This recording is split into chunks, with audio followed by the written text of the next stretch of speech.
Je faisais le tour de mes recherches des fois, puis je suis tombé sur quelques petits trucs. Ça m'a fait penser, peut-être que je devrais faire une petite présentation là-dessus. C'est tiré un peu le début de ma présentation, tiré de certaines présentations que Jordan Maxwell a déjà faites, qui est malheureusement décédé l'an dernier. C'était une encyclopédie vivante là, dans tout le domaine de ce qui est, on pourrait dire même conspirationniste et tout ça, mais en fait, beaucoup dans les recherches là, d'anciens textes, puis d'astro-théologie aussi, comme c'est écrit ici, astro-théologie dans la Bible, puis tout ça, là. Extrême grande référence dans la matière de tout ça, là. On va tout de suite plonger à Exode 20. Pourquoi ici Dieu, dans ses commandements, dit « Tu ne devras pas avoir d'autres dieux devant moi », tu sais. Pourquoi d'autres dieux? Y a-tu d'autres dieux? Dans le judaïsme, en fait, c'est très... Même dans les encyclopédies, c'est explicite. Hein? La tradition hébreu n'a jamais commencé en étant monothéiste. Fait que ça, c'est important de savoir ça. Fait que quand on lit le début ou on lit la Bible, on se rend compte, en sachant ça, on se rend compte qu'il y a un gros problème qui se crée à cause du monothéisme, de la façon que ça a été fait. Genèse 1, au commencement, Dieu. Le mot Dieu ici, c'est Elohim. Elohim, c'est un mot pluriel. Eloah serait au singulier, Elohim, c'est pluriel.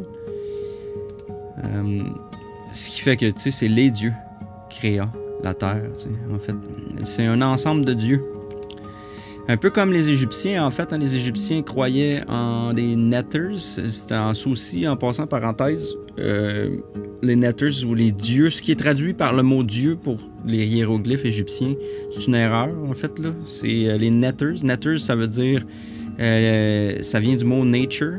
C'est de là que le mot nature vient. Les netters, parce que ça vient du mot nature. Ça a créé le mot nature, parce que c'est les phénomènes de la nature. C'est en fait pourquoi les Égyptiens croyaient en plusieurs dieux, étant polythéistes, mais en fait, ils sont hénothéistes. Ils croyaient en plusieurs dieux, ils croyaient vraiment en un seul Dieu, mais la manifestation de Dieu dans la création se fait en plusieurs choses. Pareil comme la lumière, qui est unique, se divise en 7 couleurs. Ben, la même chose, Dieu est unique, mais on peut seulement l'observer, on ne peut pas le voir directement. On observe juste ses émanations ou sa séparation, autrement dit. Donc, ce qui est arrivé, c'est revenir au mot hénothéisme. Le mot hénothéisme, ça réfère, dans le fond, à l'adoration d'un seul Dieu, mais sans nécessairement nier l'existence d'autres dieux. C'est pas un concept qui est étranger, là.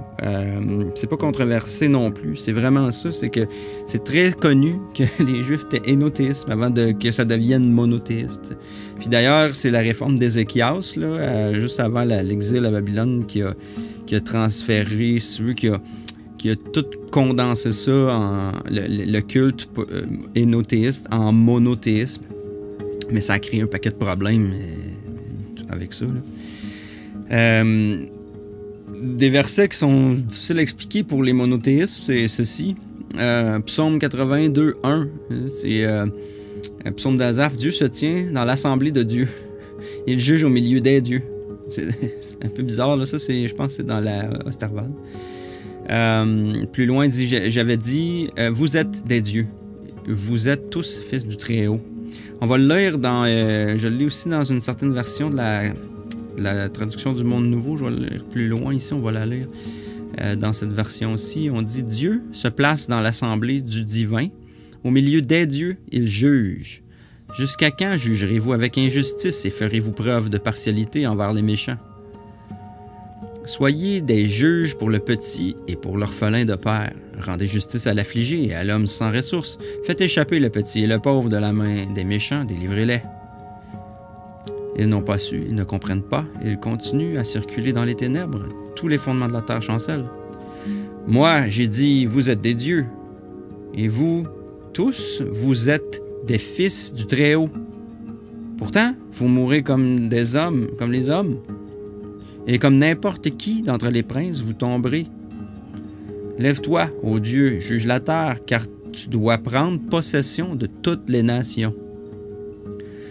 Juste pour décortiquer un peu le fond du texte, là, Dieu, le premier mot ici utilisé, c'est Elohim. Les dieux, ou Dieu, se placent dans l'assemblée du divin. Le mot qui est là, c'est El. L'assemblée de El, de Dieu. Les dieux se placent dans l'assemblée de Dieu. Au milieu des dieux, ils jugent. C'est comme une assemblée avec plusieurs dieux. Là. Il y a une espèce de conseil qui est fait, puis on jase entre dieux. Comment ça se peut s'il y a rien qu'un dieu? Je veux dire, c'est quoi là? C'est-tu des faux dieux? Je veux dire, c'est pas vrai. Ça peut pas être des faux dieux. Là. C'est quand même des dieux. Puis plus loin, ben ça c'est un des dieux qui parle. Hein, jusqu'à quand jugerez-vous avec injustice, tout ça. Ici, fermer les guillemets. Ça, c'est Asaph qui doit parler ici. Ils n'ont pas su, ils ne comprennent pas en parlant des affligés. Ils sont toujours dans le noir parce que les dieux ne les aident pas. Et moi, on va revenir au Dieu qui parle, qui a pris parole en haut. Il dit, vous êtes des dieux, vous êtes des Elohim. En parlant des humains aussi. C'est Jésus d'ailleurs, en fait référence, je crois, je me trompe pas, c'est dans Luc 6, 35, qui cite, en parlant aux Juifs, il dit, vous n'êtes pas des dieux, c'est ça que c'est écrit dans votre Bible. Là. C'est écrit que vous êtes des dieux, les humains. Parce que tout le monde, on est fils du Très-Haut.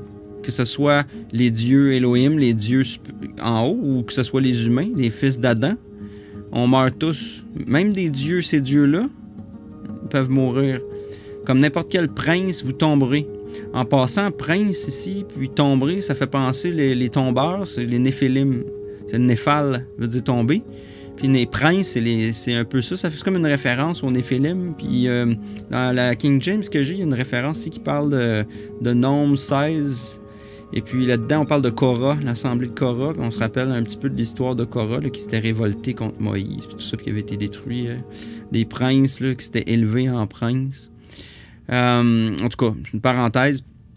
Mais lève-toi, ô Dieu, Elohim, juge la terre. Tu dois prendre possession de toutes les nations. On va prendre cette petite phrase-là en note parce que c'est important pour voir plus loin en quoi c'est quoi les implications.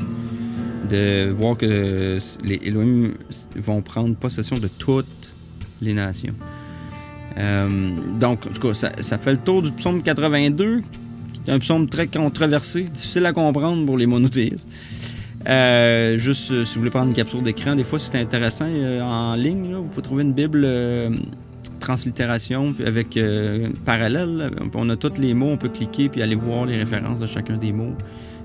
Ici, comme Elohim, on a les mots Elohim, El, hein, congrégation of El. Fait qu'on peut vraiment vérifier c'est quoi les mots. Ça aide beaucoup de comprendre qu'on parle de différentes forces ici. On parle de différents concepts. Pour les monothéistes, c'est des faux dieux, mais ils se rendent pas compte qu'ils ont assimilé ces faux dieux-là à un seul. Fait qu'ils en ont combiné plein pour en faire rien qu'un. Fait qu'autrement dit, oui, c'est pas mauvais de faire ça, parce que ultimement, c'est vrai. Sauf que ce qu'ils font, c'est qu'ils assimilent le diable, ou ils assimilent aussi les côtés mauvais de la création, qui sont aussi des aspects de Dieu, mais ils les assimilent à leur Dieu qu'ils adorent. Ils adorent le diable. Si on est gnostique, on va comprendre que c'est la création qu'ils adorent. Les gnostiques croient que, en fait, le Dieu de l'Ancien Testament, là, Yahweh ou Jéhovah, se trouve à être le diable, ou c'est le demi-urge, là, celui qui, dans le fond, est le maître de la réalité, là, qui contrôle la terre. Là, ici, j'ai une version de la King James, je l'ai juste mise, je vais vous faire une capture d'écran, là, voir un peu plus. Là. Il y a certaines notes ici, des références, aussi à savoir les sujets. Là. Des fois, c'est pas clair à savoir de il, c'est à quoi que ça réfère, les majuscules. Il y a des détails comme ça qu'on n'a pas. Chose qui manque par contre, il manque les ponctuations. Il n'y a pas de ponctuation vraiment dans le King James. Il y a quelques... Ici, il y a une citation, mais il n'y en a pas avant. Tandis que dans d'autres versions, comme ici, on en avait une au début du verset 2. Ici, il n'y en a pas. Fait qu'il faut comme deviner qui parle souvent dans ces textes-là. C'est ça que la difficulté avec l'ancienne King James, là, au niveau de la ponctuation. Chose que dans le fond, quand on comprend que c'est pas nécessaire, que il y a une autre façon de comprendre le texte aussi, ça ouvre le texte à d'autres compréhensions au lieu de la fermer. Mais, en tout cas, faut être rendu un petit peu plus loin. Ça nous amène tout ça. Moi, ça m'a tout de suite fait penser, quand ici on parle de possession de toutes les nations, ça me fait penser à Deutéronome 32. Si on relit Deutéronome 32, c'est le chant que Moïse fait. Là, c'est un poème de Moïse là, à la fin du Deutéronome. qui parle du rocher, là, et tout ça. Mais plus loin, là, au verset 8, on a un verset aussi qui est très compromettant pour les monothéistes. Là. Quand le Très-Haut a donné aux nations leur héritage. Donc, si on a une notion qu'il y a un Très-Haut, puis il a donné un héritage aux nations, il a séparé les fils d'Adam, il a fixé les frontières des peuples par rapport au nombre des fils d'Israël, car la part de Jéhovah, c'est son peuple, Jacob est son héritage. Donc, je dis là, comment est-ce que si Jéhovah puis le Très-Haut, c'est la même personne, comment lui, le Très-Haut, qui a toutes les nations, il a séparé les héritages puis il en a donné une part à Jéhovah si lui-même il les a déjà toutes? C'est très contradictoire aussi. Mais ça ne l'est pas si on comprend que Jéhovah et le Très-Haut, c'est pas la même chose. Jéhovah, c'est son peuple. En fait, Jéhovah a reçu comme héritage Jacob, les fils d'Israël. Ben oui, c'est le peuple de Jéhovah, c'est le Yahvé. Mais le Très-Haut, c'est pas Yahvé. La preuve ici, qu'est-ce qu'on a ici? Psaume 74. Souviens-toi du peuple que tu as acquis autrefois. Comment ça se fait que si Dieu possède tout, comment il pourrait avoir acquis un peuple? La tribu que tu as rachetée pour en faire ton héritage. Hein? Psaume 74 fait un peu référence à ça. Un héritage pour, ici, pour Jéhovah. Il a acquis une tribu. Si on revient à notre psaume 82, ici, le verset 8 à la fin, ça disait que lève-toi, ô Dieu, juge la terre, car toi, tu dois prendre possession de toutes les nations. Ici, on parle de toutes les nations, puis pourtant, Jéhovah, lui, il y a juste Jacob. Il y a juste Israël comme peuple. Alors, c'est bizarre, là. Il y a des dieux qui ont toutes les nations. Les dieux, c'est pluriel, Elohim. Puis Yahweh, lui, il y a Israël. Fait qu'on voit déjà qu'il y a une différence d'héritage entre les deux. Exode 15, qui est comme toi parmi les dieux, ô Jéhovah? Parce que pour les Juifs, c'est leur Dieu, le Dieu de leur alliance. C'est un Dieu qui a fait alliance avec le peuple des Israélites. Donc, c'est pas le grand Dieu, c'est un sous-Dieu qui est servi dans le fond, qui était propriétaire des Juifs, qui ont fait une alliance avec un Dieu pour avoir un certain pouvoir ou un contrôle. Alors, c'est pas le grand Dieu avec qui on fait une alliance. Donc, ça serait faux de croire que Jéhovah, c'est le Dieu suprême. C'est un sous-Dieu. Et d'ailleurs, ça nous amène à la notion de Baal. C'est quoi Baal? En fait, même j'utilise beaucoup les trucs des témoins de Jéhovah parce que moi, je viens de ça. Puis, il y a quand même bien des bons trucs comme référence, mais même eux, ils comprennent rien. Mais ça, c'est une autre histoire. Baal, qu'est-ce que ça peut signifier Baal? Baal, là, il y a plusieurs façons de le décrire. Ça veut dire plusieurs choses, mais entre autres, là, ça veut dire propriétaire ou maître d'une alliance. C'est pas ça qu'on vient de voir ici, là. Ici, là. Il l'a racheté comme héritage. Il y a eu une alliance. On sait qu'il a fait une alliance avec Moïse, avec le peuple d'Israël. Il y a une alliance, OK? Ça a un lien avec Baal. C'est ça que ça veut dire. Puis même que dans la description de Baal, ça peut désigner Jéhovah lui-même. Dans Oshéa, Osée, je crois, Oshéa 2.16. Où la 8e façon de voir Baal, c'est des faux dieux aussi. Ça fait référence aux faux dieux parce que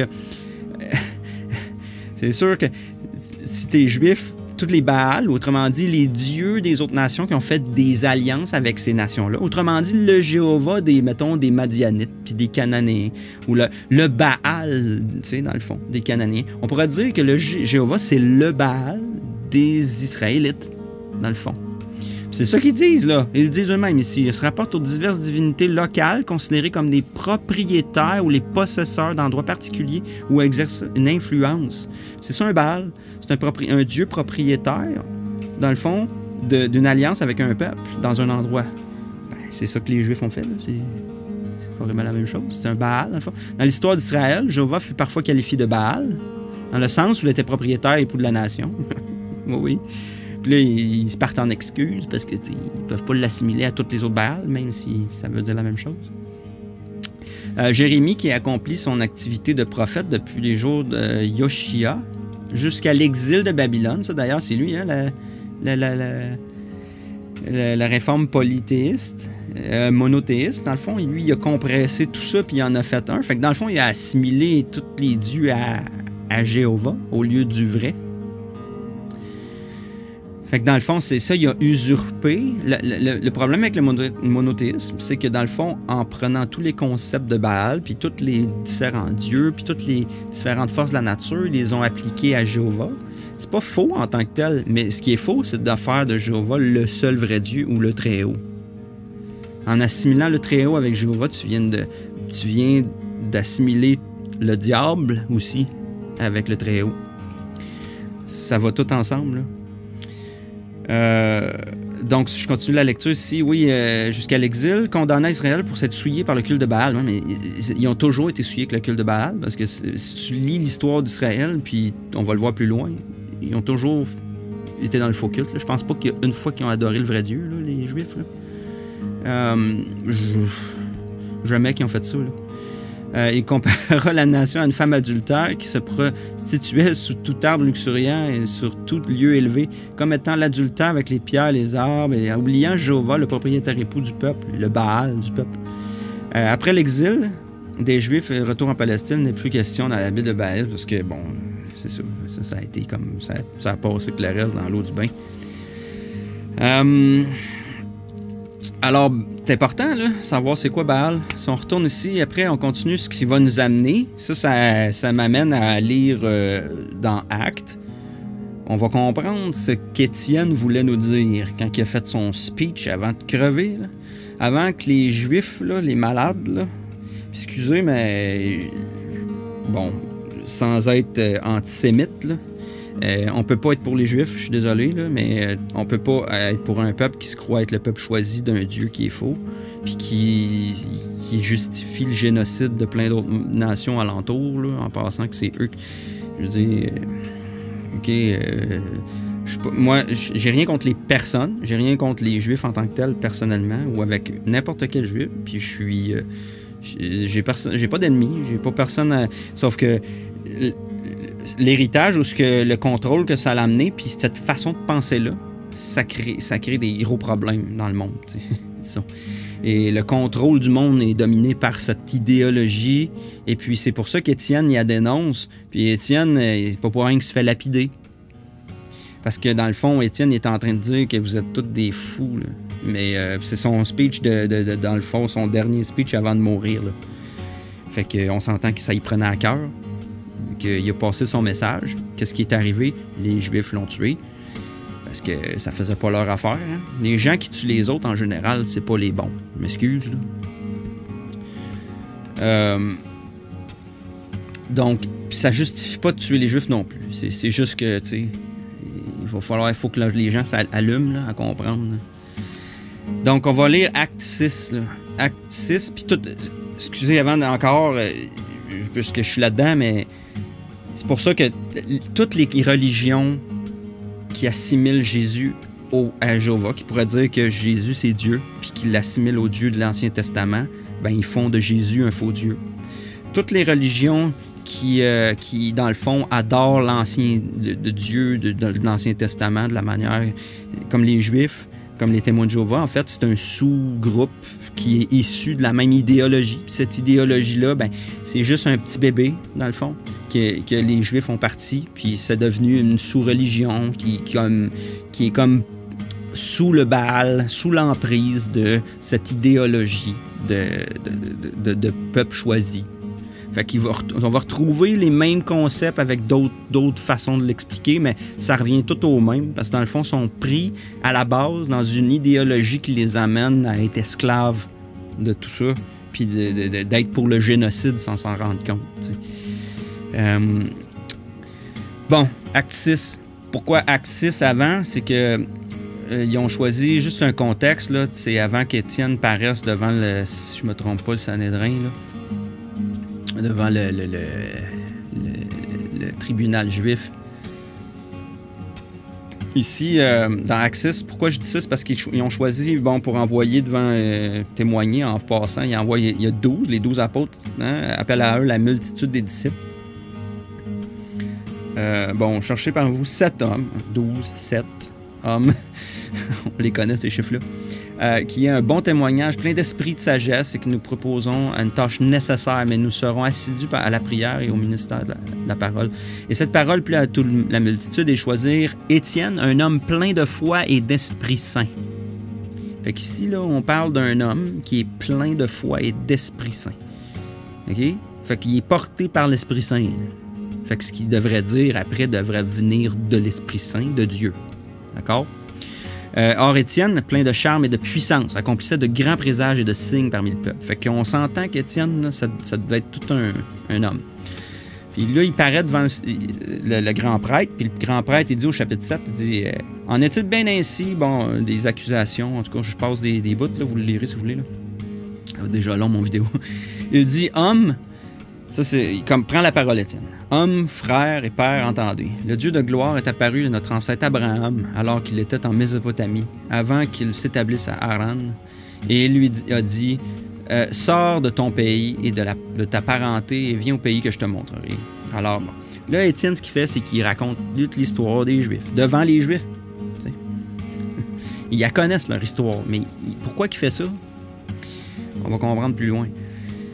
Et de là, après que son père est mort, Dieu l'a fait passer dans ce pays maintenant où vous habitez, pourtant, bon, ainsi de suite. Il n'a pas donné de propriété, puisse hériter. Ah ben regarde, on va le lire ça. Et pourtant, il ne lui a pas donné dans ce pays aucune propriété dont on puisse hériter, pas même la largeur d'un pied. Mais il a promis de lui donner en possession et après lui à sa semence, alors qu'il n'avait pas encore d'enfant.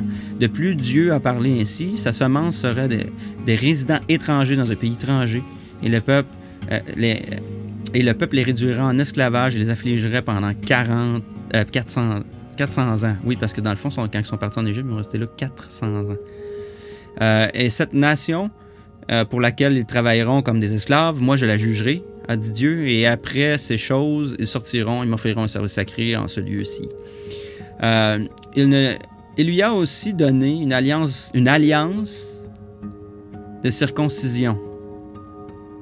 Ça, en passant, une alliance. Est-ce qu'un Dieu, le grand Dieu de l'univers, il n'est pas dans la dualité, OK? Il n'est pas dans le monde, dans la réalité, il est tout. Il est tout. Il est la réalité, mais il est tout et rien en même temps. Il est au-dessus de tout ça, OK? Fait qu'il ne vient pas dans le monde nous jaser personnellement, mais c'est... Comment on dirait ça? C'est des aspects de lui qui fait que la vie existe, mais en tant que tel, c'est Dieu partout. Il y a Dieu dans le bien puis dans le mal. C'est juste que il faut comprendre que Dieu en tant que tel est au-dessus de ça. Là. Fait que quand on parle de Dieu est venu ou envoyé un ange, c'est dans le monde réel. On parle pas du vrai Dieu qui est descendu. Là. On parle d'un de ses aspects. Il lui a donné une alliance, fait qu'un Baal, hein, il a fait une alliance de circoncision et ainsi est devenu le père d'Isaac. Et la circoncis le 8e jour, bon, encore, ils n'ont pas compris que c'était pas physique, là. C'est mental, mais en tout cas, c'est une allégorie, là. Puis ils l'ont appliqué à tout le monde. En fait, la circoncision, on s'entend, c'est horrible. Isaac et Jacob, les 12 chefs de famille. Bon. Les chefs de famille sont devenus jaloux de Joseph, l'ont vendu, on connaît l'histoire, Joseph est envoyé en Égypte. Après ça, bon, ça l'a fait en sorte avec la famine, bon, qui se retrouve en Égypte, toute la famille, puis ils ont été sauvés grâce à Joseph. Bon, ainsi de suite. Ensuite, des 400 ans, celui-là, bon, ouais, c'est ça. Bon, jusqu'au jour où s'est levé un autre roi sur l'Égypte, il n'avait pas connu Joseph. Celui-là a usé d'habileté politique contre notre race. Et puis ça, là, si on le voit pas aujourd'hui, là, je sais pas quoi dire. Parenthèse, mais aujourd'hui, on vit la même chose. Là. On est en Égypte, là, on a des pharaons qui dominent le monde, là, qui n'ont pas connu Joseph. Là. Celui-là a eu d'habileté politique contre notre race. La race. Contre les humains, en fait. Contre tous les humains. Oui, il parle des Juifs ici, là, mais plus que ça encore, là, contre les humains. Il a obligé injustement les pères à exposer leur nouveau-né pour qu'ils ne soient pas gardés en vie. À cette même époque, est né Moïse. Il était divinement beau. Il a été nourri 3 mois dans la maison de son père. Mais lorsqu'il a été exposé, la fille de Pharaon l'a pris et l'a élevé comme son propre fils. Moïse, donc, a été instruit dans toute la sagesse des Égyptiens. Oui, monsieur. Oui, il était puissant dans ses paroles et dans ses actions. Pour rien, il était dans la sagesse des Égyptiens. C'est pour ça qu'il était puissant comme ça. Or, tandis que s'accomplissait le temps de sa 40e année, il lui est venu au cœur de visiter ses frères, les fils d'Israël. Et lorsqu'il en a aperçu qu'un qu'on traitait injustement, il a défendu et il a exécuté la vengeance pour le maltraiter en abattant l'Égyptien. Juste une petite parenthèse encore. Dans le fond, il ne faut pas oublier que Moïse, ici, là, il était 40 ans avec les Égyptiens dans le fond, à connaître la sagesse des Égyptiens. Puis après ça, il s'est enfui, puis il est allé avec les Madianites. Parce que son beau-père, c'est un Madianite. OK? Dans le fond, il est allé en Canaan, puis il est allé vivre avec des Madianites. Fait que 40 ans, après ça, qui a été enseigné par des Cananéens. Fait que dans le fond, il a été enseigné dans la sagesse égyptienne et cananéenne. D'accord? Pendant 80 ans. On s'entend que tu en apprends des affaires pendant ce temps-là. Il pensait que ses frères comprendraient que Dieu leur donnait le salut par sa main, mais ils ne l'ont pas compris. Et le lendemain, il est apparu comme il se battait et ils essayaient de les réconcilier, établir la paix en disant « Hommes et frères, pourquoi traitez-vous l'autre injustement? » Mais celui qui traitait son prochain injustement leur poussait en disant « Qui établit le chef sur nous? Tu ne veux pas me supprimer de la même manière que hier, tu as supprimé l'Égyptien, n'est-ce pas? » Parce qu'il avait été vu, on s'en rappelle l'histoire, il avait été vu par un autre Égyptien qui avait tué quelqu'un, fait qu'il savait, là, il était dévoilé qu'il avait fait un meurtre. T'sais, dans le fond, Moïse, c'est un meurtrier. Cette parole, Moïse, c'est des allégories aussi, là. C'est pour ça que c'est pas bien ou mal, mais quand tu le prends vraiment au premier degré ou comme au niveau de l'histoire, c'est fou, là, t'sais. À cette parole, Moïse s'est enfui et est devenu résident étranger dans le pays de Madian. Il est devenu le père de 2 fils. Fait qu'il est devenu Madianite, dans le fond, pendant 40 ans. C'est ça. Tu sais, on réfléchit pas, mais les gens réfléchissent pas. Là. C'est un Égyptien puis un Madianite, là, un Cananéen égyptien. Là. D'accord? Et lorsque 40 ans se sont accomplis, un ange, OK? Faut pas oublier ça, hein? Un ange. Un ange. Lui est apparu dans le désert du mont Sinaï dans la flamme de feu d'un buisson d'épines. Or, quand Moïse vit cela, il s'est étonné à ce spectacle. Mais comme il s'avançait pour examiner la voix de... Bon, Jéhovah, ça n'existe pas dans le Nouveau Testament, mais j'ai pris une Bible de témoins de Jéhovah, puis les autres s'amusent à mettre le mot de Jéhovah partout, parce que c'est leur Dieu, là. Hein? Ils aiment ça le mettre là. Ils aiment ça. En fait, en même temps, ça démontre à quel point cette religion-là suit ce Dieu, ce faux Dieu. Jusque dans le Nouveau Testament, jusqu'à transformer le Nouveau Testament en plus. Je veux dire, il n'est pas supposé de rajouter une parole au rouleau, me semble. C'est pas ça qu'ils disent dans la Révélation, que tu rajoutes pas de parole. Si tu rajoutes une parole, que le malheur va venir sur toi. Bon, okay, tant pis pour eux autres. Ils prient pour le génocide, mais ils auront ce qu'ils auront, tu sais, comme récompense. S'avançait pour examiner la voix du Seigneur est venu. Je suis le Dieu de tes ancêtres, le Dieu d'Abraham et d'Isaac et de Jacob. Pris de tremblement, Moïse n'a pas osé examiner davantage. Et bon, le Seigneur lui a dit, ôte tes sandales de tes pieds, car le lieu sur lequel tu te tiens est un sol sacré. Oui, j'ai vu le traitement injuste de mon peuple qui est en Égypte, et j'ai entendu leurs gémissements, et je me suis descendu pour les délivrer, et maintenant, viens, je vais t'envoyer en Égypte. Ce Moïse qu'ils avaient renié en disant « Qui t'a établi chef et juge? » Cet homme, Dieu l'a envoyé comme chef libérateur par la main de l'ange qui lui était apparu dans le buisson d'épines. Cet homme les a fait sortir après avoir opéré des présages des signes en Égypte, à la mer Rouge et au désert pendant 40 ans. Fait qu'il y a un autre 40 ans dans le désert. Puis là, c'est là qu'il fait sa propre religion, dans le fond. Moïse, là, il est sorti de 2 pays, puis il a pogné une gang, puis il est allé faire sa religion ailleurs. Si on le voit au premier degré, si on le voit au niveau historique, qui est en fait une fausseté, là, il n'y a jamais eu de ça. Là, il n'a jamais séparé la mer Rouge. C'est une allégorie, mais le peuple, les Juifs croient que c'est vraiment arrivé. Pareil comme les témoins de Jéhovah croient que c'est vraiment arrivé, comme plein de religions chrétiennes qui sont, dans le fond, issues du judaïsme, croient que c'est une vraie histoire. Là. C'est lui qui s'est trouvé parmi la congrégation dans le désert avec l'ange qui lui parlait sur le mont Sinaï et avec nos ancêtres. Il a reçu de vivantes déclarations sacrées pour nous les donner, pour vous les donner, pour vous les donner. C'est envers lui que nos ancêtres ont refusé de devenir obéissants, mais ils l'ont repoussé. Et dans leur cœur, ils se sont retournés en Égypte en disant bon, Aaron, fais-nous des dieux qui marchent en avant de nous. Car ce Moïse qui nous a fait sortir du pays d'Égypte, nous ne savons pas ce qui lui est arrivé. Alors ils ont fait un veau, et en ces jours-là, ils ont fait monter un sacrifice à l'idole, et ils donnaient du bon temps dans les œuvres de leurs mains. Dieu s'est alors retourné et les a livrés pour offrir un service sacré à l'armée du ciel, comme c'est écrit dans le livre des prophètes. Je vais faire une parenthèse juste avant, je vais relire ça. Mais, OK. On se rappelle l'histoire, là, ils ont fait un veau.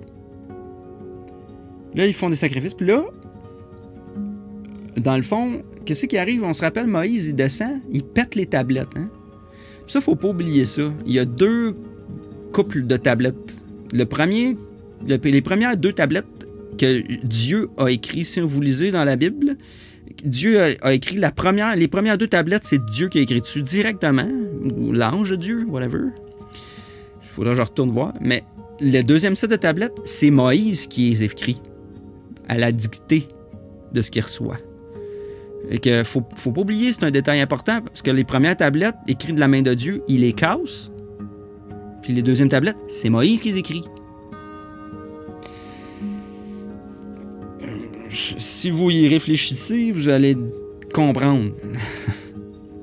Dans le fond, Moïse, c'est le premier hors la loi, ce qu'on dit en anglais le lawbreaker, parce qu'il a brisé la loi. Il a carrément brisé la loi, OK? Dans le fond, en voyant ça. T'sais. Puis Dieu, qu'est-ce qu'il fait après? Qu'est-ce qui se passe après? Dieu s'est alors retourné et les a livrés pour offrir un service sacré à l'armée du ciel. Okay? Comme c'est écrit dans le livre des prophètes, on parle d'Amos, dans le chapitre 5 ici. Ce n'est pas à moi, okay, Dieu dit, ce n'est pas à moi que vous avez offert des victimes et des sacrifices pendant 40 ans dans le désert, n'est-ce pas, aux maisons d'Israël? Mais ce sont la tente de Moloch et l'étoile du dieu Réphan que vous avez prises, ces figures que vous aviez faites pour les adorer. Aussi, je vous déporterai au-delà de Babylone. Ça, c'est à l'époque. Ça a été dit à l'époque d'Amos. Là, je comprends pas que les chrétiens comprennent pas. C'est pourtant écrit noir sur blanc. On se rappelle, on a Étienne, rempli d'Esprit Saint, qui est en train de dire, ici, qui est en train de citer Amos, OK? Qui a dit que dans le fond, les Juifs, pendant 40 ans dans le désert, qu'est-ce qui arrivait pendant 40 ans dans le désert? C'est pas l'époque où ce que Moïse a fait un tabernacle? Ou l'époque où ce que Moïse les a amenés dans le désert? Je veux dire, quand les 40 ans dans le désert, c'était avec Moïse, là, à errer, n'est-ce pas? Il est en train de dire ici que, dans le fond, pendant ces 40 ans, la tente qu'ils ont faite, là, le tabernacle, la tente du témoignage, nos ancêtres avaient dans le désert la tente du témoignage, comme il l'avait ordonné à Moïse, pour faire d'après le modèle qu'il avait vu.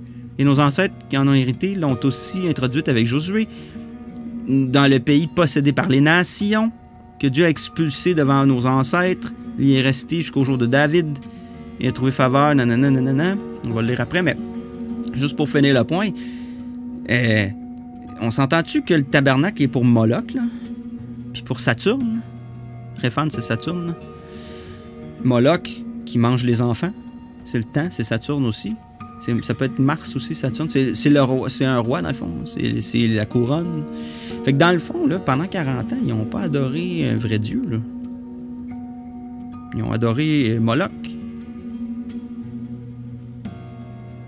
Je sais pas, mais je laisserai ça, comme on dit, let it sink in en anglais. On va laisser ça descendre un peu, digérer ça. Qu'est-ce que ça veut dire, ça? Fait que dans le fond, il est en train de dire, si Étienne aux Juifs, que regarde, les amis, vous avez jamais, pendant 40 ans, le Dieu que vous serviez, là, c'était un ange. C'est un ange. C'est un ange de Jéhovah. C'est un sous-dieu. C'est un Baal. C'est un tu sais, dans le fond. On reprend en tout cas, c'est assez clair. C'est pas pour rien aussi que les Juifs vont le lapider. Là. Il leur a dit leur quatre vérités en pleine face.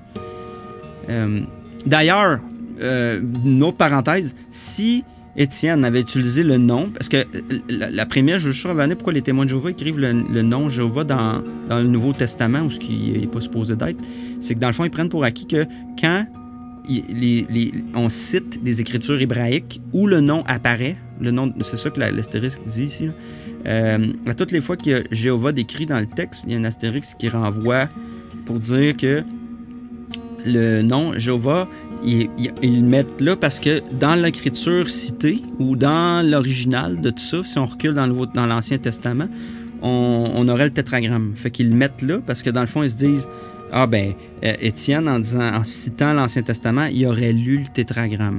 Sauf que, même à ça, c'est une erreur totale parce qu'on ne pouvait pas prononcer le mot Jéhovah dans une synagogue ou n'importe où.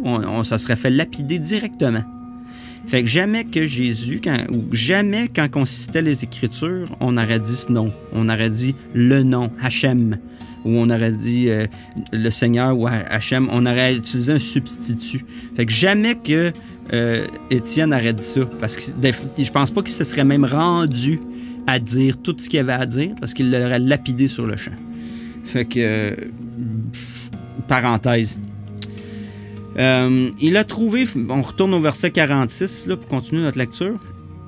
Il a trouvé faveur aux yeux de Dieu et il lui a demandé le privilège de trouver une demeure pour Dieu de Jacob. Cependant, là, on parlait de David qui a bâti une maison. Puis là, ce qu'on dit, verset 47, puis là, on se rappelle toujours ce qu'on a lu tantôt au début. Hein, le Très-Haut, c'est pas le même que... Là, c'est pour ça que je vais bouquer mon point. Là. Mais le Très-Haut, puis le tétragramme au Jéhovah, c'est pas la même chose. Cependant, c'est Salomon qui lui a bâti une maison. On se rappelle, c'est Salomon qui a fait le temple. Toutefois, le Très-Haut, là, Étienne, il dit le Très-Haut n'habite pas dans des maisons faites par des mains, comme dit le prophète. Parce que dans l'Ancien Testament, il y a quelques endroits aussi qui disent ça, faudra que je les retrouve, là. Mais le ciel est mon trône, la terre est mon marchepied. Quel genre de maison me bâtirez-vous, dit le Seigneur? Ou quel est le lieu de mon repos? Ma main a fait toutes ces choses, n'est-ce pas? Tu sais, il dit dans un verset aussi, la terre m'appartient, les animaux m'appartiennent, tout m'appartient. Fait que le Très-Haut, tout lui appartient. Le Très-Haut, c'est le soleil en passant, mais le Très-Haut, c'est comme le Dieu suprême. C'est en haut. C'est avant les autres. Fait que c'est pour ça qu'ici, il y a une opposition, puis ça que ça peut pas être Jéhovah qui dit ça. Là. Ici, c'est le Seigneur, mais le Seigneur, ça peut être substitué. Là. Fait que tout appartient au Très-Haut. C'est pour ça qu'il y a une différence d'héritage entre les Baals puis le Très-Haut. Donc, homme obstiné, là, ça c'est on recommence avec Étienne. Ouais. Homme obstiné, parle aux Juifs, là. Et incirconcis de cœur et d'oreille. Vous résistez toujours à l'Esprit Saint, comme l'ont fait vos ancêtres. Ils viennent de tout parler de ça exprès pour arriver ici. Ainsi faites-vous. Lequel des prophètes vos ancêtres n'ont-ils pas persécuté? Je disais tantôt, est-ce qu'il y a une fois où que les Juifs ont déjà adoré le vrai Dieu ou ont vraiment pas persécuté des vrais prophètes? Je pense pas. Oui, ils ont tué ceux qui annonçaient d'avance les choses concernant la venue du juste. dont vous êtes... Parce que faut comprendre ici que, dans le fond, ce que les Juifs font avec leur religion, c'est que c'est que dans le fond, ils tuent, ils détruisent, ils s'arrangent pour que personne soit comme le Christ. Parce que les gnostiques savent très bien que le Christ est en dedans de nous, que tous les humains ont accès à cette connexion avec Dieu, qui est la conscience du Christ qui est partout. Puis, le travail de ces fausses religions-là, c'est de faire l'inverse, c'est de mettre un miroir, donc d'être vers l'extérieur. C'est de faire croire que Dieu ou Jésus ou le Christ est à l'extérieur, que c'est un être séparé de toi. Il y en avait un, ou qui n'est pas là. Puis en plus de dire que Jésus, c'était pas le Christ, en plus, il refuse que Jésus a pu être un Christ. En fait, Jésus, oui, c'est le Christ, parce que tout le monde l'est. Tout le monde a le Christ, c'est juste que lui, il l'a incarné dans sa vie encore plus que d'autres. Fait que tu sais, ils n'ont jamais... Tous les Christ là, qui se levaient, là, leur job, là, qu'ils ont toujours fait cette religion-là, c'est de les détruire. À chaque fois qu'il y a un Christ qui se lève pour leur dire « Hey, vous êtes mon gars, vous êtes fous, là, c'est vous faites, là. » Ben, on les tue. C'est ça. Donc, vous êtes fait maintenant les traîtres et meurtriers. Tu sais, regarde, c'est ça qu'il dit, Étienne, là. Il dit la même chose que je vous dis là. On pourrait le traiter d'antisémite, là. Aujourd'hui, là, on pourrait pas, ça passerait pas, là. Puis les chrétiens lisent ça, là, puis ils catchent pas, là. Puis même tout le monde ne comprenne pas, là. Mais dans le fond, c'est très antisémite, dans un sens. Mais comme je disais, pas dans le sens tuer je suis pas contre les Juifs, les humains, là. J'ai rien contre eux. Mais la religion, puis cette idéologie-là en arrière, qui malheureusement les gouverne, puis les tient dans l'ignorance, crée des gros problèmes dans l'humanité. C'est ça le contrôle, c'est l'ignorance. Quand les gens ne savent pas, c'est knowledge is power. Quand tu connais pas, tu sais pas, ben t'as pas de pouvoir parce que tu vois pas, tu comprends pas.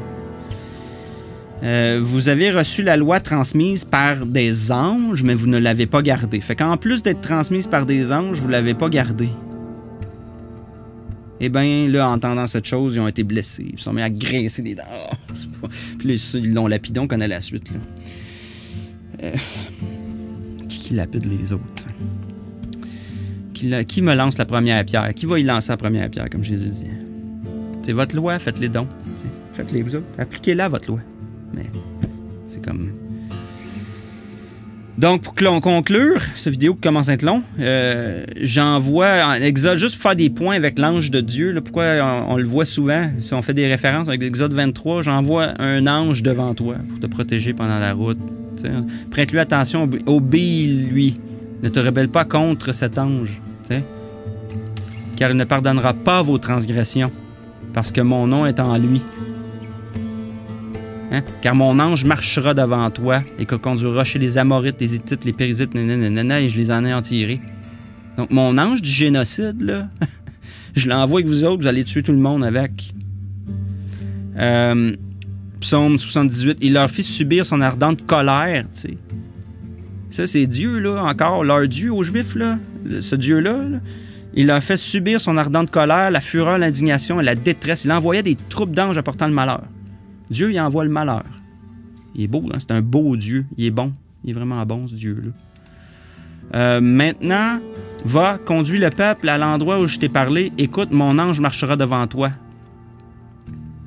Et le jour où je demanderai des comptes, je les punirai pour leurs péchés. Exode 32. Nombre 20. Finalement, nous avons crié vers Jéhovah et il nous a entendus. Il a envoyé un ange, il nous a fait sortir d'Égypte. C'est toujours un ange. Je sais bien qu'on dit, on ne peut pas parler directement à Dieu, donc on parle à son ange, mais c'est parce qu'il faut comprendre que c'est ça. C'est des sous-catégories. Puis là, on va comprendre un peu plus que ce que Colossiens ici, c'est bon ce qu'il dit là, dans Colossiens 2, 13 et plus. D'autre part, alors que vous étiez morts dans vos fautes et dans l'état d'incirconcision de votre chair, Dieu vous a rendu à la vie avec lui. Il a bien voulu nous pardonner toutes nos fautes et effacer le document manuscrit qui consistait en décret et qui était contre nous. Il l'a fait disparaître en le clouant au poteau de supplice. Parce que c'est vrai que la loi, c'est contre nous dans un sens. Oui, il y a plein de façons d'expliquer ça, plein de façons d'excuser aussi. Par le moyen de la croix ou du poteau de supplice, il a dénudé les gouvernements et les pouvoirs. Il les a exposés publiquement comme des vaincus en les conduisant dans un cortège triomphal. On comprend, là. On comprend que, que dans le fond, le Christ, en comprenant le Christ, ésotériquement parlant aussi, par l'intérieur, on comprend comment ça enlève le pouvoir des gouvernements, puis tout ça, parce que tout ce contrôle mental disparaît. Que personne donc ne vous juge à propos de ce que... Ça, en passant, là, on relit ça. Que personne donc ne vous juge à propos de ce que vous mangez et buvez, ou à propos de l'observance d'une fête, de la nouvelle lune ou d'un sabbat. Ces choses étaient une ombre des choses à venir. Fait que ça veut dire quand même que, OK, des fêtes de nouvelle lune, des sabbats, l'observance d'une fête, manger, boire, ça ne dérange pas vraiment. Ces choses étaient une ombre des choses à venir, mais la réalité, c'est le Christ. Parce que la réalité, c'est le Christ. Ça dit, la réalité, c'est le Christ. La réalité dans laquelle on vit, c'est tout ça. Il est partout, il est dans tout.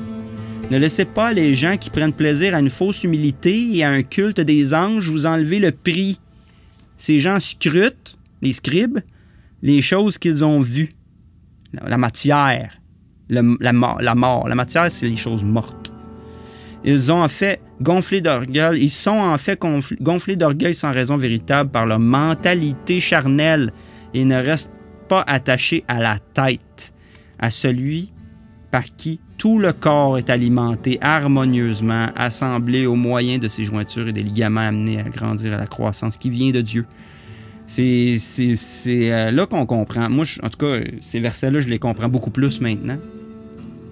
Ne laissez pas les gens qui prennent plaisir à une fausse humilité et à un culte des anges vous enlever le prix.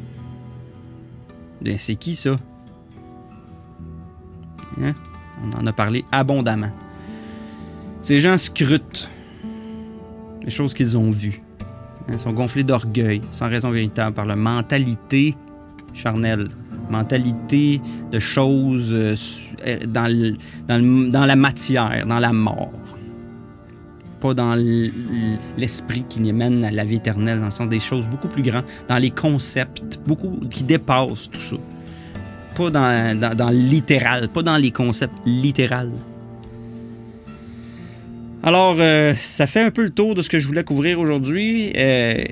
Juste pour vous laisser, si vous voulez prendre une capture d'écran, des fois, dans l'appendice de ma King James, à la fin de ma Companion Bible, qui est d'ailleurs une des choses qui est une des Bibles qui est fortement recommandée par Jordan Maxwell. C'est pour ça que j'ai acheté cette Bible-là. C'est une Bible avec beaucoup... C'est un peu vieux, là. Ça date quand même du début des 1920, je pense, 20 quelque chose. Fait que ça date. Il y a certaines recherches qui pourraient être mises à jour, mais il y a tellement de stock, là, c'est fou. Ici, là, on parle dans l'appendice 4, les noms divins et les titres, comme tous les différents noms de Dieu dans l'Ancien Testament. Puis à quoi ça rapporte. C'est sûr que ça reste monothéiste un peu dans l'approche, parce que veut pas, c'est une Bible, là, puis les commentaires sont un petit peu, c'est les aspects de Dieu, mais en fait, c'est pas faux. C'est vrai que c'est des aspects de Dieu, tout ça. C'est juste qu'il faut le comprendre à un niveau beaucoup plus haut. Il faut le comprendre comme des allégories. Il ne faut pas le comprendre comme des vraies choses. T'sais, ces histoires-là sont là pour nous enseigner des concepts, mais si on est pris dans le littéral, on est pris dans la matière. On est pris dans le premier niveau des Écritures, alors qu'on sait qu'il y en a plusieurs par l'anagogie. Alors... en tout cas, vous verrez mon vidéo sur les éléments, j'en parle plus abondamment là, de c'est quoi l'anagogie, puis c'est quoi les différents niveaux de compréhension de la Bible. Là. Mais des fois, juste pour lire un petit peu c'est quoi les références, à quoi rapport comme le nom Elohim, combien de fois il apparaît dans l'Ancien Testament, 2700 fois, le nombre 27. Il y a plein de trucs comme ça qui sont vraiment intéressants de comprendre et de voir. Il y a beaucoup plus. T'sais, moi, dans le fond, depuis que je suis plus dans la religion, je dirais une des choses principales importantes que je trouve à faire comme travail, oui, c'est de se rendre compte, première étape là, pour sortir d'une religion, c'est de se comprendre que la Bible a des contradictions, que la Bible est pleine d'erreurs, que la Bible est plein de problèmes, OK? Mais, je dis ça, mais c'est normal, parce que premièrement, ce que ça permet, ça, de comprendre qu'il y a des contradictions, ça enlève la pression d'être obligé de tout excuser, que c'est une histoire littérale, que ça s'est vraiment passé. Parce que si c'est le cas, il faut que ça... Il peut pas avoir de contradiction parce qu'il y a vraiment... Tu sais, l'histoire s'est passée d'une manière. Il n'y a pas deux façons que l'histoire s'est produite. Y a-t-il eu un exode ou il n'y en a pas eu? S'il y en a eu un, est-ce que c'est vraiment toutes les choses qu'on nous dit qui se sont passées? Je veux dire... On peut argumenter ça la vie entière. La preuve, c'est combien qu'il y a de religions, combien qui ont de livres à essayer, dans le fond, de faire l'apologie, d'excuser les problèmes de la Bible. C'est ça, les religions. Tout ce qu'ils font, c'est excuser tous les problèmes de la Bible pour la prendre au sens littéral. Mais si tu enlèves tout ça, là, premièrement, en comprenant que le sens littéral a des problèmes, que c'était pas le but, en fait. C'était pas le but, la Bible, d'être littérale. Le but, c'était de nous convaincre d'histoires beaucoup plus élevées. C'est des livres assez intenses, des fois. Mais à l'époque, c'était écrit en poésie, c'était écrit en allégorie. C'est un livre allégorique pour contenir des tonnes d'informations. Que ce soit par la numérologie, la géométrie, les patterns qu'il y a là-dedans, les nombres, les symboles...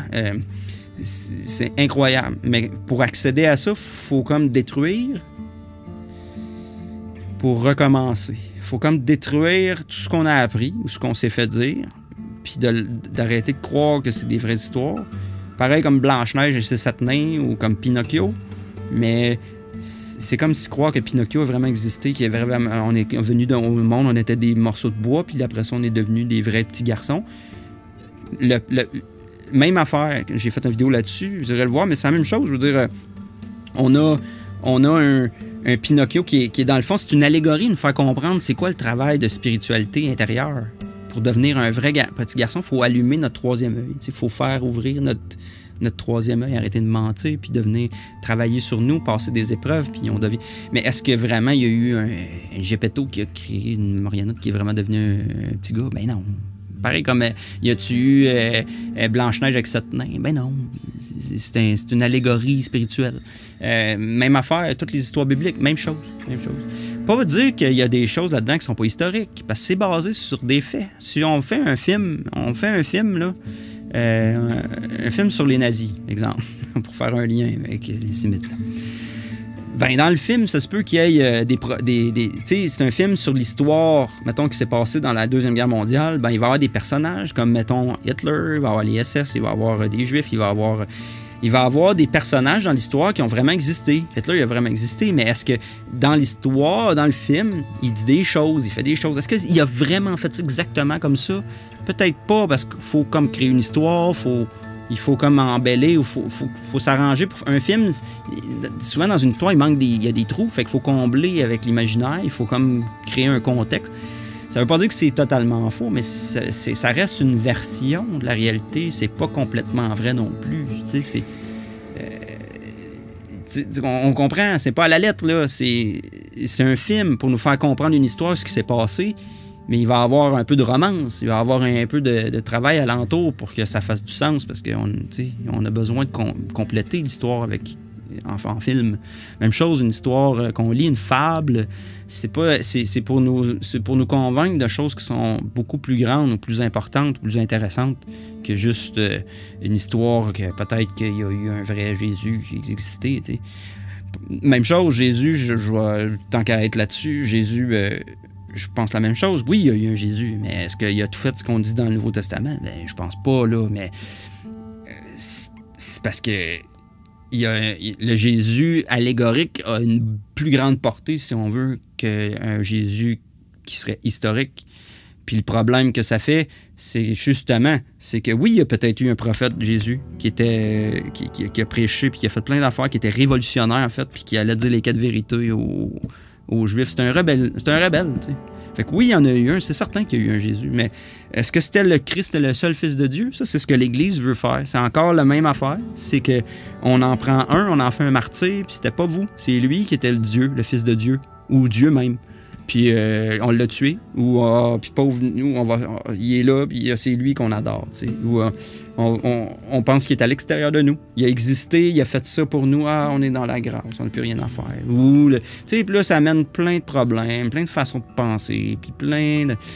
Alors que dans le fond, si on étudie Jésus puis qu'on sait que oui, il y en a peut-être eu un vrai, mais que ça reste que ça a été embelli, c'est comme un film. Ça a été mis en allégorie puis tout, mais tout ça pour nous convaincre de bien plus d'idées qui viennent de bien plus loin que ça encore, qui dépassent, qui ont plus d'importance.